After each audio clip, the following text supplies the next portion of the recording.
আসসালামু আলাইকুম গাইস। কয়েকদিন আগে গেছিলাম এক জায়গায় গাড়ি কিনছিলাম কয়েকটা।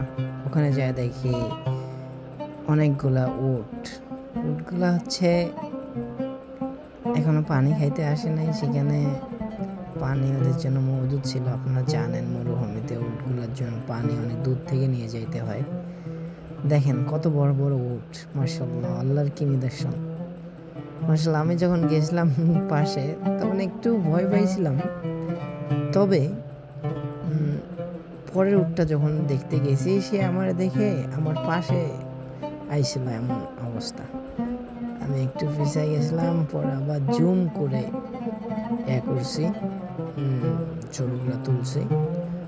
সাথে আবার মাজরা আছে, এখানে একটা ইউটিউবই আছে, সে এগুলা দেখা দেখি করে সব কিছু করে। যে আমি হাত নাড়াইতেছি, একটু পরে যখন পাশে যাব দেখবেন যে উটগুলো আমার পাশে আসতেছে। অনেক সুন্দর, অনেক আল্লাহর কি নিয়ামত, মাশাআল্লাহ মাশাআল্লাহ, আল্লাহু আকবার। দেখেন এইটা যখন আমার পাশে আইছে আমি অনেক ভয় পেয়েছিলাম, পরে আবার দূরে সরে গেছি।